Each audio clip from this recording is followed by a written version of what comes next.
అందరికీ నమస్కారం. ఈరోజు మరి కుత్బుల్లాపూర్ నియోజకవర్గంలో మరి అధికార యంత్రాంగం ఎవరికి పనిచేస్తూ ఉంది అని ఒక అపోహ కలుగుతూ ఉంది. అసలు కనీసము వారికి సోయుందా, కనీసం మనం ఏం పని చేస్తూ ఉన్నాము, ఇక్కడ ఫీల్డ్ మీదకి వచ్చినప్పుడు ఏం నడుస్తుంది, అసలు ఏ సర్వే నెంబర్లో పోయి ఏ పని చేస్తూ ఉన్నామని ఎవరో ఒక బీజేపీ నాయకుల కోసం వారికి ఏదో పర్సనల్గా ఎజెండా పెట్టుకొని ఆయన పనిచేస్తూ ఉంటే వారికి కొమ్ము కాస్తూ ఈ అధికారులు పనిచేస్తూ ఉన్నారు.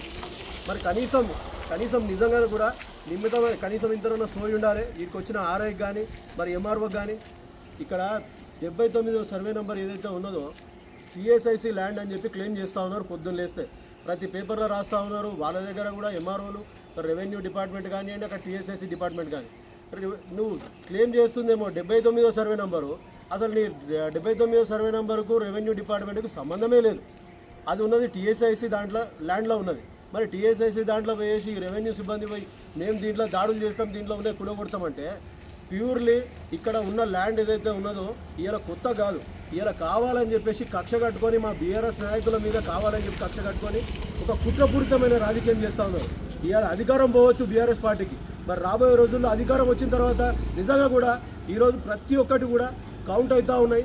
ఏవే విధంగా దాడులు చేస్తూ ఉన్నారో మరి నిజంగా చెప్తా ఉన్నాయి. ఖచ్చితంగా మేమందరం కూడా ఒక ముక్త కంఠంతో తెలియజేస్తూ ఉన్నాం. బీఆర్ఎస్ పార్టీకి సంబంధించినటువంటి నాయకుల మీద ఇటువంటి దాడులకు అస్సలు ప్రోత్సహించేది లేదు. దీనికి ప్రతిదాడి ఖచ్చితంగా జరుగుతుంది. ఈరోజు ఇక్కడ జరిగినటువంటి దాడి మరి కావాలని చెప్పేసి ఆయన ఉద్దేశపూర్వకంగా గతంలో ఒక 4 రోజుల కింద కూడా వచ్చేసి ఇక్కడ డెమాలిష్ చేయడానికి ముందుకు వచ్చారు. ఎందుకంటే మీకు ఒక సబ్జెక్ట్ ఏంటంటే ఇక్కడ 2009లో ఎప్పుడైతే కుత్బుల్లాపూర్ నియోజకవర్గం ఏర్పడిన తర్వాత కొత్తగా ఎమ్మెల్యే అయిన తర్వాత ఆ స్కూల్స్ కూడా కట్టడం జరిగింది. అయితే అదృష్టవశాత్తు ఆ టైంలో నేనే కాంట్రాక్టర్కి వచ్చేసి స్కూళ్ళు కట్టిన. ఆ టైంలో కూడా ఇక్కడ ఫిరోజ్ గారు ఆఫీస్ ఇక్కడనే ఉండే. మరి అప్పటి నుంచి ఉన్నది అది కూడా ఈ ఉన్నది ఏదైతే ఉందో ఈ పట్టా ల్యాండ్లో 2219 సర్వే నెంబర్లో ఉన్నది. అది దానికి శివారైనటువంటి 79 సర్వే నెంబర్ పట్టుకొని అది టీఎస్ఐసి ల్యాండ్ అంటాడు. టీఎస్ఐసి ల్యాండ్కి ఈ రెవెన్యూ సిబ్బందికి ఏ రకమైనటువంటి కనెక్షన్ ఉందో అర్థం కాదు. మరి ఆర్ఐ గారు ఏదైతే ఇక్కడికి వచ్చిండ్రో ఆయన మెన్షన్ చేస్తాడు, మేమే ఇచ్చినాము, మా రెవెన్యూ డిపార్ట్మెంటే టీఎస్ఐసికి ఇచ్చిందంటే మరి టీఎస్ఐసికి అన్ని జాగాలలో ఇచ్చిండ్రు. మరి అక్కడ పోయి నువ్వు పని చేస్తావా? కావాలని చెప్పేసి ఎవరి కోసమో నువ్వు డబ్బుల కోసం పనిచేస్తున్నావా, లేకపోతే పర్సనల్గా వాళ్ళకు ఉన్నటువంటి ఈగో కోసం అని చెప్పేసి నువ్వు పనిచేస్తున్నావా నాకు అర్థమవుతలేదు. మరి ఈరోజు అధికార యంత్రాంగం కూడా కొమ్ము కాస్తూ ఉన్నదా, మరి డబ్బులకు పనిచేస్తున్నదా అనేది నిజంగా కూడా మీరు తెలుసుకోవాల్సిన అవసరం ఉంది. మరి ఇక్కడ బీఆర్ఎస్ పార్టీ నాయకుల మీద కావాలని చెప్పి కుట్రపూరితమైన రాజకీయం చేస్తూ ఉన్నారు. మరి అధికారం ఇవాళ లేదు. మరి రాబోయే రోజుల్లో నిజంగా కూడా ప్రతి పల్లెకు పోయినా కూడా ప్రతి ఎక్కడ పోయి ఏ బస్తీలో పోయినా కూడా ఇలా కేసీఆర్ గారిని యాద్ చేస్తూ ఉన్నారంటే గడిచినటువంటి 10 సంవత్సరాల్లో ఎక్కడ కూడా ఇటువంటి దాడులను ప్రోత్సహించలేదు. పోలీస్ యంత్రాంగం కానివ్వండి, రెవెన్యూ కానివ్వండి, ప్రతి ఒక్కరు కూడా కార్యకర్తలు ఎంబడుండి ప్రజల పక్షాన పనిచేసారు. కానీ ఇటువంటి దాడులు చేసో వ్యక్తిగత దాడులు చేసో ఆస్తులు ధ్వంసం చేయడం ఎక్కడ కూడా జరగలేదు. మరి వచ్చిన 2 సంవత్సరాలలోనే మరి విధ్వంసం సృష్టించేసారు. ప్రతి ఒక్కరు ఇంటి మీద పడడం, ప్రతి ఒక్క నాయకుని మీద పడడం, పర్సనల్గా పెట్టుకొని వాళ్ళని ఏదో ఒక విధంగా ఈరోజు మొన్న 2 రోజుల కిందనే జరిగింది. మీరే బయట పెట్టిన దీన్ని ఆయన ఆత్మహత్య ప్రయత్నం కూడా చేసిండ్రు. మరి ఇంత కూడా కనీసం అన్న సోయి ఉండాలి. మనం ఎక్కడ పనిచేస్తున్నాము, అది ఏ సర్వే నెంబర్కి వస్తుంది అంటే కావాలని చెప్పేసి అది ఎప్పటి నుంచో ఎన్నో సంవత్సరాల నుంచి ఉన్నటువంటి ఆఫీసు ఇది ఈరోజు మనం కొత్తగా తయారు చేసుకున్నటువంటిది కాదు. ఈ 219 సర్వే నెంబర్ ఏదైతే ఉందో ఇదే ఎంఆర్ఓ గారు ఇచ్చిండ్రు. ఇది పట్టా ల్యాండ్.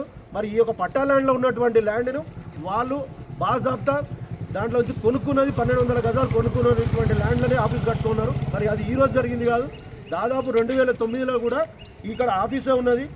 ఈ 219 సర్వే నెంబర్ని చూపించి ఇది ఈ 219 సర్వే నెంబర్లో ఉన్నటువంటి ల్యాండ్ ఇది దాని శివారు తగులుతున్నది, ఇది మూల తగులుతున్నది అని చెప్పేసి ఆర్ఏ గారు వచ్చి మాట్లాడడం సింపుల్గా ఇది నిజంగానే 79 సర్వే నెంబర్లోకి వస్తే నీకు అట్లాంటి నిజంగా నేను డబ్బులు తీసుకోకుండా పక్షపాతం లేకుండా నేను పనిచేస్తున్నా అంటే ఆర్ఐ గారు ఇమీడియట్గా టీఎస్ఐసికి ఒక లెటర్ రాయాలి.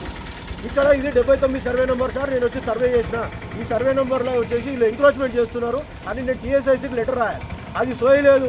ఎవడో డబ్బులు ఇస్తే వచ్చేసి ఇక్కడికి వచ్చేసి మా వాళ్ళ మీద ప్రత్యేక దాడులు చేయడము, కావాలని చెప్పేసి వాళ్ళని హరాస్మెంట్ చేయడము, ప్రతిరోజు హరాస్మెంట్ అయ్యింది. ఉన్న ఆఫీస్కి పాత ఆఫీస్కి సున్నాలు వేసుకుంటే కూడా కల్లోరమని పరిస్థితి అయిపోయింది. గడిచినటువంటి ఈ 2 సంవత్సరాలలో మరి ఎంతమంది మీద ఇటువంటి దాడులు చేస్తూ ఉన్నారో ప్రతి ఒక్కటి కూడా ఎవరు వెనకాల ఉండి చేపిస్తున్నారో ప్రతి ఒక్కటి కూడా కౌంట్ అవుతూ ఉన్నది. రాబోయే రోజుల్లో బీఆర్ఎస్ ప్రభుత్వం వచ్చిన తర్వాత ఇవన్నీ ప్రతి దాడి జరుగుతుందని చెప్పి కూడా హెచ్చరిస్తూ ఉన్నా. మరి ఇది కావాలని చెప్పేసి కుట్రపూరితమైన రాజకీయం చేసి ఆయన మీద కావాలని చెప్పి ఇటువంటి ఎవిడెన్స్ చూపిస్తూ ఉన్నా. నేను ఇప్పుడు గతంలో ఇక్కడ ఉన్నటువంటి కబరస్థానికి కూడా ఈ కాంపౌండ్ వాల్ లేకుండే, ఆ కాంపౌండ్ వాల్ కట్టే టైంలో కూడా ఇక్కడ ఆఫీస్ ఉన్నది. ఇవన్నీ ఇయ్యాల తీసినాయి కావు, ఇవి గతంలో ఫోటోలు ఇవన్నీ. ఎందుకంటే నేను ప్రత్యక్షంగా నేనే చెప్తా ఉన్నా, గతంలో అక్కడ స్కూల్ కట్టినప్పుడు కూడా ఇక్కడ ఆఫీస్ ఉన్నది. ఈ యొక్క ఏదైతే ఆఫీస్ ల్యాండ్ ఉన్నదో ఇదంతా కూడా ప్రైవేట్ ల్యాండ్. కావాలని చెప్పి కుట్రపూరితమైనటువంటి ఇటువంటి రాజకీయాలకు ప్రోత్సహించడం మాత్రం కరెక్ట్ కాదు. మరి మాకు అర్థం కాని విషయం ఏంటంటే ఈ యొక్క సివిల్ మ్యాటర్లలో కూడా మున్సిపల్ సిబ్బంది చేయాల్సిన పని కూడా ఇవాళ పోలీసు వాళ్ళు కూడా వచ్చి వివరిస్తూ ఉన్నారు, ఇక్కడ ఉన్నోళ్ళని పట్టుకోబోతున్నారు.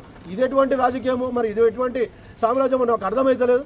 మరి ఎందుకు ఇటువంటి దుశ్చర్య జరుగుతూ ఉంది? ఖచ్చితంగా దీనిపైన మేము కలెక్టర్ గారికి వినతి పత్రం రేపు పొద్దున ఇవ్వబోతా ఉన్నాం. కలెక్టర్ గారికి 100% మేము ఈ యొక్క రెవెన్యూ సిబ్బంది ఏదైతే చేసినటువంటి దుశ్చర్యను ఖచ్చితంగా ఆయన దృష్టికి తీసుకుపోతాము. ఆయన మీద కఠినమైన చర్య తీసుకునే విధంగా తీసుకునే దాకా వదిలిపెట్టే ప్రసక్తే లేదు.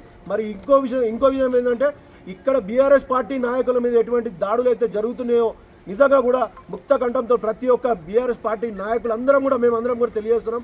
మా వాళ్ళ మీద ఎక్కడ కూడా ఇటువంటి దుశ్చర్య జరిగిన ఎటువంటి నాయకులు కాంగ్రెస్ పార్టీ వాళ్ళు కానివ్వండి, బీజేపీ వాళ్ళు కానివ్వండి, ఎవరన్నా ఇటువంటి చర్యకు పాల్పడితే మాత్రం పరిణామాలు చాలా తీవ్రంగా ఉంటాయి. దానికి ప్రతిదారి మీరు కూడా ఎదుర్కోవాల్సి వస్తుంది. రాబోయే రోజుల్లో మరి బీఆర్ఎస్ పార్టీ ఖచ్చితంగా అధికారంలోకి వస్తుంది. మా సంగతి ఏందో చూపెడతాం. ప్రతి ఒక్కరు మీరు చేస్తున్నటువంటి ప్రతి వెనకాల ఏమేమైతే దొంగ రిజిస్ట్రేషన్ చేస్తూ ఉన్నారో కుత్బుల్లాపూర్లో ప్రతి ఒక్కటి కూడా మా దగ్గర రికార్డు ఉన్నది. అన్నీ కూడా బయట పెట్టబోతూ ఉన్నాం. ఈరోజు మా యొక్క ఫెరోజ్ గారి మీద జరిగినటువంటి దాడి నిజంగా కూడా ప్రతి ఒక్క బీఆర్ఎస్ పార్టీ కార్యకర్త నాయకులు అందరం కూడా తీవ్రంగా ఖండిస్తూ ఉన్నాం. Thank you.